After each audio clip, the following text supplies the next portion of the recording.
안녕하십니까. 거꾸로 투자하는 쇼킹 부동산입니다. 아파트에 파묻혀 죽는 날 온다. 4기 신도시 임박 시작해보겠습니다. 자, 부동산 시장 과열 이후에 반드시 급락을 겪게 됩니다. 저금리로 인한 부동산 시장 과열이었으면 금리의 정상화를 이유로 공급 부족의 이유로 부동산 시장이 과열을 겪었으면 대규모 입주 물량으로 이 부동산 시장 과열이 꺼지게 되는데요. 오늘 이 대규모 입주 관련된 부분을 좀 설명드리고자 합니다. 자, 시장에서 주택 부족이 지속되면요, 전세 시장부터 불안이 먼저 나타나고요, 그 이후에 매매 가격 급등으로 나타나게 됩니다. 그러면은 이 매매 가격 불안에 따른 민심의 이탈로 정부에서는 투자 억제책과 더불어서 공급 확대 정책을 내놓게 돼 있거든요. 근데 이게 공급 확대 정책 내온다고 바로 물리적으로 공급이 가능한가? 불가능하죠. 그럼 결국엔 어쩔 수 없이 공급이 지연이 돼요. 그 과정에서 매매 불안은 지속되면은 정부가 계속해서 공급 대책을 내놓게 됩니다. 문제는 이것이 부동산 시장이 어느 정도 꼭대기를 찍고 그래도 완만한 하락세를 보일 때 한꺼번에 이 공급 물량이 닥쳐서 가격이 푹푹 떨어진다는 부분이죠. 자, 그래서 과거에 신도시 정책을 보면요, 부동산 가격 변화에 중심이 있다는 걸 알 수가 있습니다. 1기 신도시는요, 공급 물량 자체만으로 가격을 하락시킨 대표적인 케이스인데, 여기는 지정부터 입주까지가 워낙 시간이 빨랐어요. 그래서 이거는 지금 이제 세울 수 없는 정책 부분이라서 예외를 두고요. 2기 신도시 같은 경우는 보면요, 일단은 공급 대책보다는 금리적인 부분에서 먼저 부동산 시장에 타격을 줬고요. 그 이후에 공급 물량 증가가 이제 결정적인 타격을 준 케이스다. 그래서 부동산 시장이 크게 급락을 했다, 많이 말씀을 드렸죠. 자, 그래서 매매 시장 불안이 가속될 때마다 문재인 정부에서는 이 수도권 신규 택지를 지정을 했거든요. 2017년에 7만 호를 시작으로 2018년에 30만 호, 그리고 2020년 8월에 5만 7천 호까지 합치니까 총 수도권에서만 42만 7천 호 공급 계획이 나왔습니다. 1기 신도시가 29만 2천 호인 것에 비하면 훨씬 많은 규모죠. 2기 신도시는 60만 호가 지정이 됐는데 이게 수도권에서 너무 멀리 떨어진 곳에 지정이 됐고요. 제대로 사업 추진도 안 된 곳이 많아서 솔직히 60만 호라기보다는 저는 문재인 정부에서 지정한 것보다 훨씬 적게 공급됐다, 이렇게 보여지는 부분이에요. 근데 이번 정부에서 지정한 부분이 서울에서 굉장히 거리가 가깝고요, 교통대책도 잘 돼 있다 보니까 제가 볼 때는 1기 신도시 못지않게 시장에 큰 영향을 줄 거다, 이렇게 생각을 합니다. 자, 문제는 신규 택지 지정 후에 실질적인 입주가 진행되려면 최소 7년이 걸린다는 부분이에요. 자, 신규 택지 지정하고 나서 바로 수용에 들어갈 수 있는 게 아니기 때문에 각각의 단계를 거치다 보니까 이 신규 택지마저도 각각 단지마다 사업 속도가 완전히 달라요. 그래서 현재는요, 당분간은 신도시 공급에 따른 가격 하락을 기대하기 힘들다는 부분입니다. 아무리 빨라야 2024년 이후라고 말씀드렸죠. 자, 내년 부동산 시장의 가장 큰 화두는 바로 입주 물량 부족입니다. 전세 매매 최대 불안 요인이에요. 이게 저금리 상황에서 맞는 입주 물량 부족이 특히 문제가 되는 부분이거든요. 올해 입주 물량이 부족했나? 부족했지 않았어요. 충분하게 공급이 됐습니다. 충분하게 공급됐음에도 불구하고 이런 식으로 전세 매매가 불안했던 이유는 결국에는 이제 0.75%포인트나 낮아진 기준금리 탓이라고 많이 말씀을 드렸죠. 근데 내년에는 이렇게 낮아진 기준금리 상황에서 입주 물량이 크게 감소하면서 공급단에서 문제가 2년 동안 지속이 된다 말씀드렸습니다. 자, 그런데 전문가들은 이 공급 부족 이야기를 계속 경고하는데 국토부에서 내년과 내후년에 공급 부족이 없다 그래요.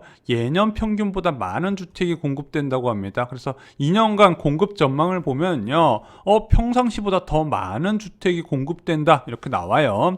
그래서 어떤 주택이 공급되나 봤더니 임대주택이래요. 근데 정부의 임대주택 정책이 초소형이죠. 전용 39제곱미터 미만의 분양평수 21평 이하의 소형 평수에 집중되어 있다 보니까 자, 3, 4인 가구의 전용 59제곱미터에서 84제곱미터 아파트 주택 부족의 해결책이 아니라는 겁니다. 그래서 아직도 국토부가 감을 못 잡고 있다고 많이 말씀드렸죠. 자, 이런 식으로 공급이 부족해지는 이슈가 커지니까 다시 공급에 대한 논의가 되고 있어요. 국토부 장관도 공급 불안을 잠재우겠다 언급을 했고요. 여당에서도 부동산 공급 해답에 서울의 대규모 공급으로 진행해야 된다, 이런 이야기가 나오고 있습니다. 게다가 그리고 이미 정부에서도요, 이번에 전세 대책을 발표하면서 그 보도자료 안에 신규 택지 추가 발굴 추진이라는 내용을 추가시킨 겁니다. 3기 신도시 지정 때와 다르게 수도권, 지방광역시의 주택가격 상승세가 지속되니까 주택이 더 공급할 필요가 있겠구나, 광범위하게 공급을 해야겠구나, 그래서 추가 신규 택지 지정을 통한 시장 안정 필요성을 본인도 느꼈는지 이 부분에 대해서 4기 신도시 같은 신규 택지를 지정할 것을 언급을 했다는 부분입니다. 자, 그래서 여당 최고위원의 발언과 국토부 장관의 교체, 그리고 국토부 장관이 공급 관련된 부분을 많이 강조한 부분, 그리고 국토부의 추가 택지 개발 발표 등을 종합할 때는요, 수도권 지역의 신규 택지가 가까운 시일 내에 추가 지정될 거라고 예상을 합니다. 그래서 저는 아마 두 가지 방향으로 접근이 될 것 같아요. 첫 번째, 서울시의 반대로 보류됐던 서울 지역의 신규 택지가 아마 시장이 새로 이제 어떤 사람이 될지 모르겠지만 제가 볼 때는 야당이든 여당이든 신규 택지를 통한 공급 확대 방안은 나올 가능성이 크다고 보고 있습니다.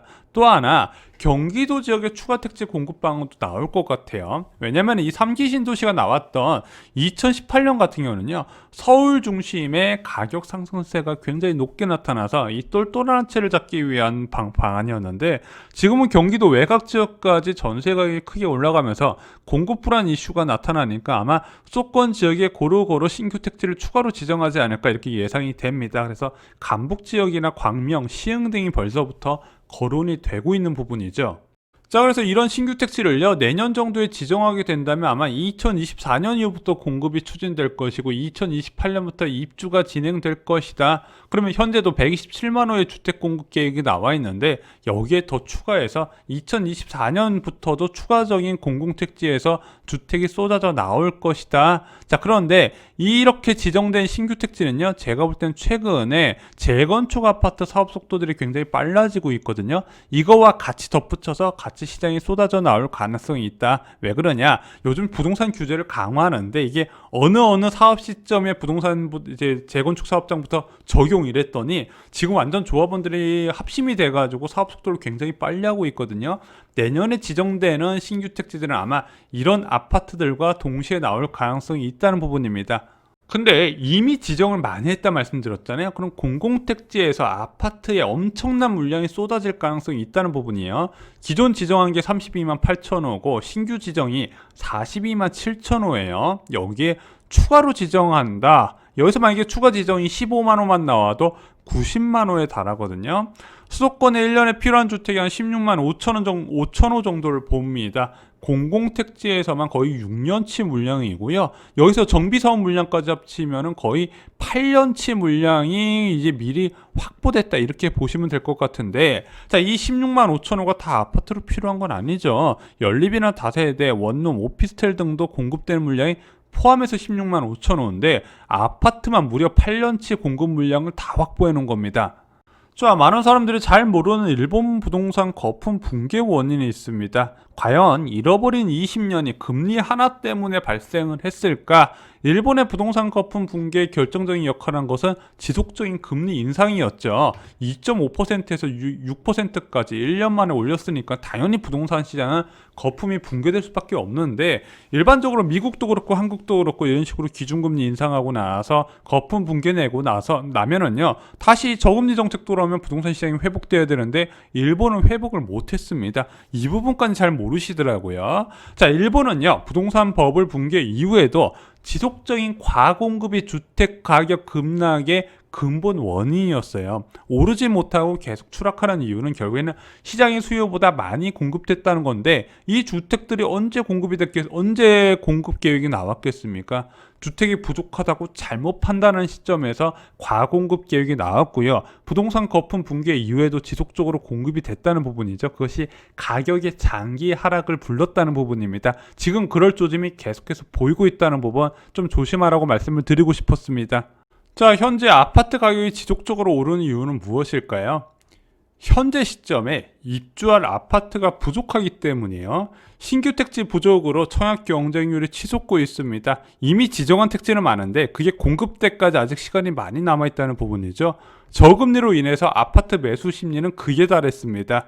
앞으로 공급이 늘어날 4년 뒤는요, 먼 미래처럼 느껴지기 때문에 묻지마 패닉 바잉에 나선다는 부분이죠. 그런데 과연 아파트가 수요를 초과해서 쏟아지게 되면 어떤 일이 발생할까? 현재처럼 자다 일어나면 아파트 가격이 몇 천만 원 오른 일이 가능할까? 아니면 그 반대의 일이 일어날까요?